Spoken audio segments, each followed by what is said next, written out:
नमस्कार, स्वागत है आपका इंडिया वॉइस पर। मैं हूं आपके साथ स्वीटी दीक्षित। रुक करेंगे खबरों की ओर। बीजेपी झारखंड में कमल फूल खिलाने के लिए मेहनत कर रही है। पार्टी की परफॉर्मेंस 2024 के लिए चुनाव में बेहतर हो, इसके लिए 28 अक्टूबर को पार्टी के राष्ट्रीय अध्यक्ष जेपी नड्डा रांची आ रही है। जेपी नड्डा संकल्प यात्रा के समापन कार्यक्रम में हिस्सा लेंगे। बीजेपी प्रदेश प्रवक्ता प्रतुल सहदेव ने जानकारी देते हुए कहा है कि राष्ट्रीय अध्यक्ष के आगमन को लेकर भव्य तैयारी की जा रही है। कार्यकर्ताओं में इसे लेकर जबरदस्त उत्साह है। प्रतुल का मानना है कि कल संकल्प यात्रा का समापन होगा तो इसके साथ ही साथ भ्रष्ट व्यवस्था की अंत की शुरुआत भी कल से हो जाएगी।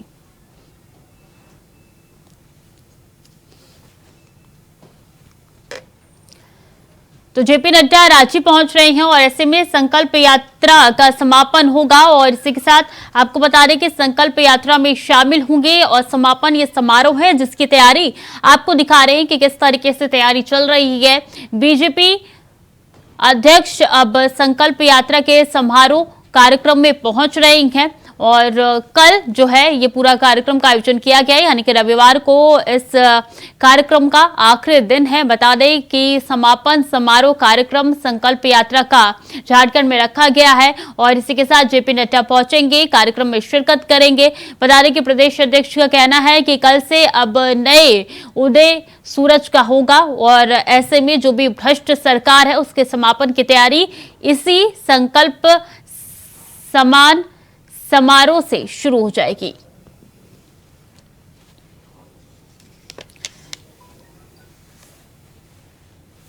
राकेश कुमार स्टेट हेड रांची से जुड़ चुके हैं। राकेश जी, कैसे तैयारी चल रही है? देखिए, जिस तरीके से जेपी नड्डा का कार्यक्रम है, राष्ट्रीय अध्यक्ष बीजेपी के, और उसके बाद से अब कहीं न कहीं कार्यकर्ताओं का जमावड़ा भी थोड़ी देर में शुरू होने वाला है और समय जो निर्धारित है दिन के 4 बजे का निर्धारित किया गया है। तो फिलहाल की बात की जाए तो कार्यकर्ता पहुंचना शुरू कर दिए शुरू होने लगा है और साथ साथ ये कहा जा रहा है कि इस कार्यक्रम के बाद से तय किया जाएगा कि आने वाले समय में किस तरीके से राज्य में जो लोकसभा के चुनाव होने हैं उसकी तैयारी कैसे की जा सकती है। तो बाबूलाल मरांडी जो प्रदेश के अध्यक्ष है, उनकी तरफ से पहले ही पूरे राज्य में संकल्प यात्रा के माध्यम से घूमकर जनता के बीच अपना मैसेज देने की कोशिश की गई थी और अब जाकर कहा जा रहा है कि इस एक बड़े कार्यक्रम के माध्यम से अब लोकसभा चुनाव की तैयारी की जाएगी। तो ये संकल्प यात्रा जिस मोटिव से शुरू किया गया था कि क्या वो झारखंड में दिखाई दे रहा है? देखिए, बाबूलाल मरांडी जैसे ही प्रदेश अध्यक्ष बनाए गए उसके साथ ही सबसे पहले उन्होंने पहला काम किया कि किसी भी तरह से जनता के बीच जाने की कोशिश की है। राज्य के विभिन्न इलाकों में विभिन्न चरणों में जाकर उन्होंने दौरा किया है और कहीं न कहीं अपनी पार्टी के हितों की बात की है, साथ साथ जनहित के मुद्दों की बात की है और साथ साथ वर्तमान सरकार पर हमला भी बोला है। तो आज उसका अंतिम पड़ाव कहा जा सकता है। आज अंतिम संकल्प यात्रा के समापन के रूप में देखा जा रहा है और इसके बाद से अगला कार्यक्रम पार्टी की तरफ से तय किया जाएगा। लेकिन फिलहाल की बात की जाए तो तैयारी जोरों शोरों से चल रही है, तस्वीरों में साफ तौर पे नजर आ रहा है। राकेश, बहुत बहुत शुक्रिया आपका तमाम जानकारियों के लिए। अब सीधे चलेंगे जहां पे 152 विकास परियोजनाओं का लोकार्पण और शिलान्यास कार्यक्रम है जिसमें सीएम योगी आदित्यनाथ पहुंच चुके हैं। भारत माता की, भारत माता की, भारत माता की, वंदे वंदे वंदे।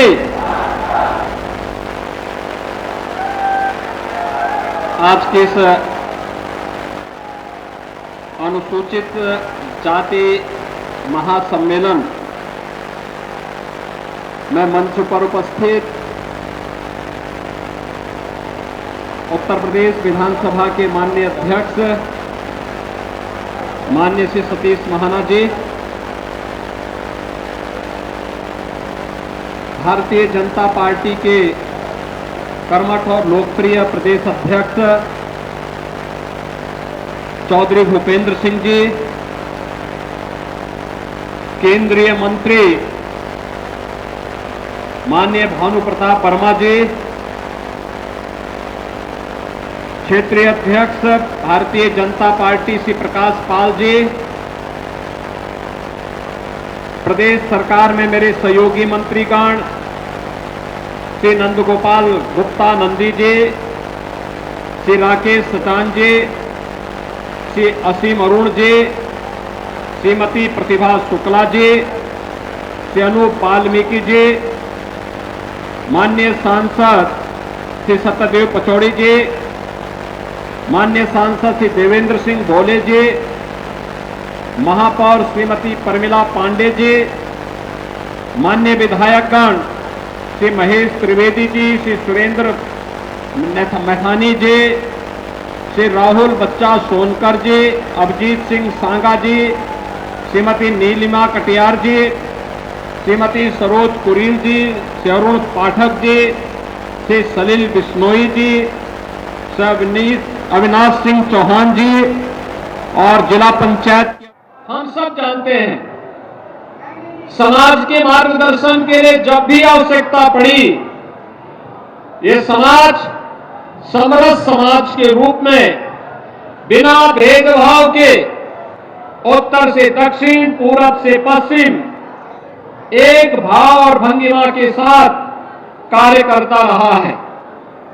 अतीत के किसी कालखंड से लेकर के आधुनिक काल तक ऐसे अनेक उदाहरण हैं जब अनुसूचित समाज ने समाज का मार्गदर्शन किया, उनको नेतृत्व दिया, समाज की आवश्यकता के अनुरूप परिश्रम और पुरुषार्थ से कभी पीछे नहीं हटे और अपने हर कार्य को परिणाम के साथ जोड़ते हुए समाज को एक नई दिशा में अग्रसर करने का कार्य किया। आज पावन पर्व है जब हमें महर्षि वाल्मीकि जी की इस पावन जयंती के कार्यक्रम के साथ अपने अनुसूचित समाज से जुड़े हुए बंधुओं के साथ इस महापंचायत के माध्यम से संवाद करने का अवसर प्राप्त हो रहा है। भाइयों बहनों, आज एक ओर महर्षि वाल्मीकि की पावन जयंती और दूसरी ओर आज हर देव मंदिर में अखंड रामायण का पाठ भी हो रहा है महर्षि वाल्मीकि जयंती के अवसर पर, और सरकार स्वयं इसमें भागीदार बन रही है।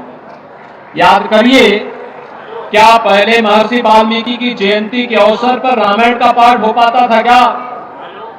पिछली सरकारें घबराती थी क्योंकि उन्हें महर्षि वाल्मीकि के में, भगवान वेदव्यास में, बाबा साहब भीमराव अम्बेडकर में, संत रविदास में, उनको ये लगता था कि अगर हम इन्हें महिमा मंडित करेंगे तो कहीं उनका वोट बैंक न खिसक जाए, और इसके भय से इन महापुरुषों की जयंती ही नहीं मनाते थे, उनके नाम पर कोई कार्यक्रम नहीं होने देते थे। इन महापुरुषों के नाम पर जो पहले से बने हुए स्मारक थे, भवन थे, उनको हटाने का कार्य पिछली सरकारें करती थी। लेकिन आज सरकार ने इस बात को तय किया है, डबल इंजन की सरकार है। प्रधानमंत्री मोदी जी के नेतृत्व में, उनकी लीडरशिप में आज एक तरफ बाबा साहब भीमराव अम्बेडकर से जुड़े हुए पंच तीर्थों के विकास का कार्यक्रम प्रभावी ढंग से आगे बढ़ाने का कार्य हो रहा है, तो दूसरी ओर महर्षि वाल्मीकि के प्रति पूरी श्रद्धा और सम्मान का भाव व्यक्त करते हुए उनके पावन जयंती के अवसर पर हर देव मंदिरों में अखंड रामायण के पाठ के साथ सरकार कार्यक्रम को आगे बढ़ा रही है।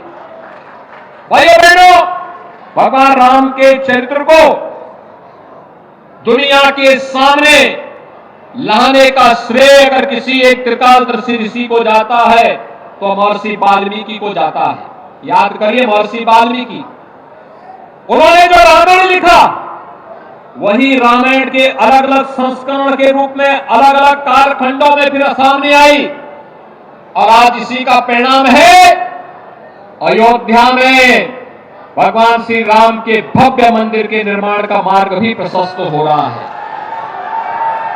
भाइयों बहनों, कौन ऐसा भारतीय होगा जो महर्षि वाल्मीकि पर, संत रविदास पर, बाबा साहब भीमराव अम्बेडकर के योगदान के प्रति कृतज्ञता ज्ञापित न कर सकता हो? हर भारतीय को करना चाहिए, हर भारतीय करता है, और उनके प्रति कृतज्ञता ज्ञापित करते हुए अपनी सामाजिक और राष्ट्रीय एकता को मजबूती प्रदान करने का कार्य भी करता है। भाइयों बहनों, आज उसी परंपरा का निर्वहन करने के लिए हम लोग कानपुर के माध्यम से एक बार फिर से जोड़ने के लिए आए हैं। मैं आज के इस अवसर पर आपसे यही कहना चाहता हूं, पिछली सरकारें आपको, समाज को जाति के नाम पर बांटती थी, क्षेत्र के आधार पर बांटती थी, भाषाई आधार पर सामाजिक ताने बाने को छिन्न भिन्न करने का कार्य करती थी। लेकिन डबल इंजन की भारतीय जनता पार्टी की सरकार आज प्रधानमंत्री मोदी जी के नेतृत्व में सबका साथ और सबके विकास के अपने मंत्र के साथ शासन की योजनाओं को प्रभावी ढंग से हर तबके को देने का कार्य कर रही है। तो विकास की योजनाओं को भी बिना भेदभाव के समाज के प्रत्येक तबके को देने का कार्य कर रही है। उत्तर प्रदेश में केंद्र और राज्य शासन के स्तर पर पिछले 6 वर्ष के अंदर जहां 3.25 करोड़ गरीबों के शौचालय बने, वहीं 55 लाख गरीबों के लिए एक आवास देने का कार्य भी हुआ है। 1,54,00,000 से अधिक परिवारों को, भाइयों बहनों, 1,54,00,000 परिवारों को फ्री में बिजली के कनेक्शन मिले, तो 1,75,00,000 परिवारों को फ्री में उन्हें रसोई गैस के कनेक्शन उपलब्ध करवाने के कार्य भी हुए हैं। याद करिए, कोरोना कालखंड में फ्री में राशन और भरण पोषण भत्ता देने का कार्य भी और फ्री में वैक्सीन देने का काम भी डबल इंजन की सरकार ने बिना भेदभाव के और गरीब तक पहुंचाने का कार्य किया। दुनिया के अंदर कहीं भी कोरोना प्रबंधन का ये उदाहरण प्रस्तुत नहीं हुआ। आज सरकार अनेक कार्यक्रम चला रही है और मुझे प्रसन्नता हो रही है जब महर्षि वाल्मीकि जी की पावन जयंती के अवसर पर हम संवाद बना रहे हैं। प्रदेश सरकार ने तय किया है कि जितने भी सफाई कर्मचारी होंगे, इन सफाई कर्मचारियों को न्यूनतम वेतन देने की गारंटी सरकार देगी। मुख्य सचिव के नेतृत्व में हम लोगों ने कमेटी का गठन कर दिया है और हमने कहा समय से रिपोर्ट दो, कोई उनका शोषण न करने पाए, इसकी पुख्ता व्यवस्था की जाए। भाइयों बहनों, आज आप शासन की योजनाओं को हर गरीब तक बिना भेदभाव के पहुंचते हुए देख सकते हैं। हर दलित, हर वंचित योजनाओं का लाभ पाता हुआ देख सकता है। आज समाज के अंदर हम लोग देख सकते हैं कैसे योजनाओं का लाभ प्रभावी ढंग से उन लोगों तक पहुंचाने के लिए सरकार के स्तर पर किए गए प्रयास आज उन तक देखने को मिल रहे हैं। आपने इन चीजों का अनुभव किया होगा। 2017 के पहले प्रदेश के अंदर अनुसूचित जाति जनजाति के उत्पीड़न की घटनाओं को जिस तरीके से नजरअंदाज किया जाता था, आज देख रहे होंगे कि उन सभी गरीबों को, वंचितों को, अनुसूचित जाति और जनजाति से जुड़े हुए लोगों को उनका अधिकार देने का कार्य किया जा रहा है। कोई उनके सम्मान के साथ खिलवाड़ न करने पाए, इसके लिए सरकार के स्तर पर प्रयास किए गए हैं और सरकार के इसी प्रयास का परिणाम है कि आजादी के बाद जो विकसित पड़े हुए थे, जिन लोगों तक शासन की योजनाएं नहीं पहुंच पाई थी, ऐसे बनटारिया समाज से जुड़े हुए लोगों को राजस्व गांव का दर्जा दे करके समाज और राष्ट्र की मुख्य धारा के साथ जोड़ा गया। चेरो और थारू है, मुसहर है, बनवासी है, बुक्सा है, ये जितनी भी जनजातियां थी, अनुसूचित जाति से जुड़ी हुई जातियां थी, जिनको शासन की योजनाओं के साथ 70 वर्षों में नहीं जोड़ा गया था, उन लोगों को योजनाओं के साथ जोड़ने का कार्य किया गया। उन्हें मान्यता दी गई। पहली बार गत पंचायत चुनाव में उनको अपने प्रधान चुनने का अवसर प्राप्त हुआ और शासन कहता ही नहीं, ये डबल इंजन की सरकार करके दिखाई दी है। याद करिए, 1 वर्ष पहले ही कानपुर देहात जनपद में, तब मैं आया था कानपुर में, स्पीकर महोदय भी, पचौरी जी भी, मैथानी जी भी, हमारे विधायकगण मौजूद थे और कानपुर देहात में वहां के माननीय सांसद श्री भोले जी और वहां के माननीय विधायकगण मौजूद थे। जब यात्रा से आ रहे 35 परिवारों के घर ट्रॉली दुर्घटना में, ट्रॉली ट्रैक्टर की दुर्घटना में उजड़ गए थे। परिवार अनाथ हो गए थे। उनके सामने जीवन का संकट खड़ा हो गया था और तब मैं स्वयं आया था। मैंने कानपुर और कानपुर देहात दोनों जगह का दौरा किया था। और भाइयों बहनों, आज महर्षि वाल्मीकि जी के नाम पर वहां पर उनके लिए पूरी एक टाउनशिप बसा दी गई है, उनके लिए एक एक मकान दे दिए गए।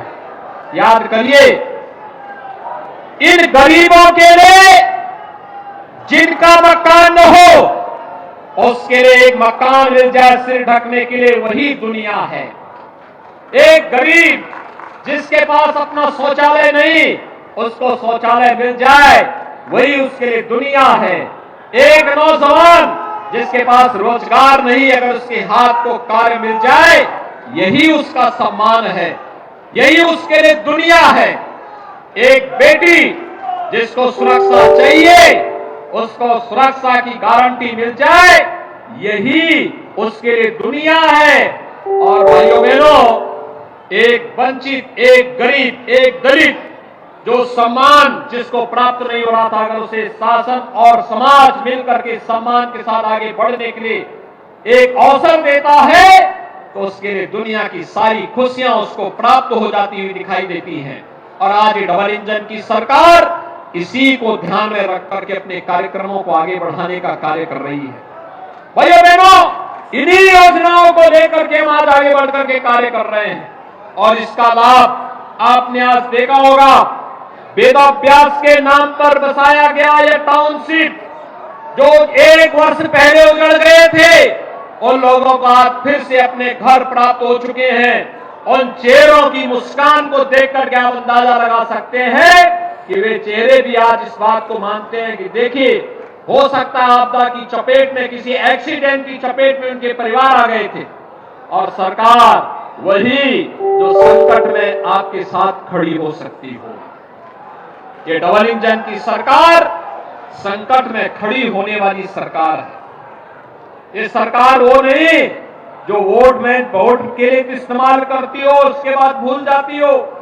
पहले यही होता था, 17 के पहले वोट बैंक के रूप में जाति के नाम पर अपने परिवार को बढ़ावा देने का कार्य होता था। समाज के सामाजिक ताने बाने को छिन्न भिन्न करने का प्रयास होता था। लेकिन आज सामाजिक ताने बाने को छिन्न भिन्न करने नहीं, बल्कि समाज की मुख्य धारा के साथ जोड़ करके प्रधानमंत्री मोदी जी के मंत्र सबका साथ और सबके विकास के भाव के साथ जोड़ने के लिए भारतीय जनता पार्टी एक समरस समाज के निर्माण की कार्रवाई को आगे बढ़ा रहा है। भाइयों बहनों, आपके लिए इससे बड़ी प्रसन्नता का विषय क्या हो सकता है कि लगभग 1.5 वर्ष पहले इसी कानपुर नगर में पुलिस कमिश्नर के रूप में सीएम अरुण जी अपनी सेवा दे रहे थे, और आज वह कन्नौज से विधायक भी हैं और साथ उत्तर प्रदेश सरकार में समाज कल्याण विभाग के मंत्री भी हैं। आपने देखा होगा बदलते हुए भारतीय जनता पार्टी कैसे एक एक व्यक्ति का हाथ पकड़ करके आगे बढ़ाने का कार्य कर रहे हैं। 1.5 वर्ष पहले राहुल बच्चा सोनकर यहां घूमता था, आज विधायक है। आज आप देख रहे होंगे राहुल बच्चा सोनकर के पिता श्री राम जन्मभूमि आंदोलन के दौरान शहीद हो गए थे, और उस समय ऐसा लगता था, लोग ये मानते थे परिवार अनाथ हो गया। लेकिन ये भारतीय जनता पार्टी है, किसी को अनाथ नहीं होने देती है, उसके साथ खड़ी होती है, पूरी मजबूती के साथ खड़ी होती है। जब हम एक बार हाथ पकड़ते हैं तो भाइयों बहनों फिर हाथ छोड़ते नहीं हैं, उन्हें सम्मान के साथ आगे बढ़ाने का कार्य भी करते हैं।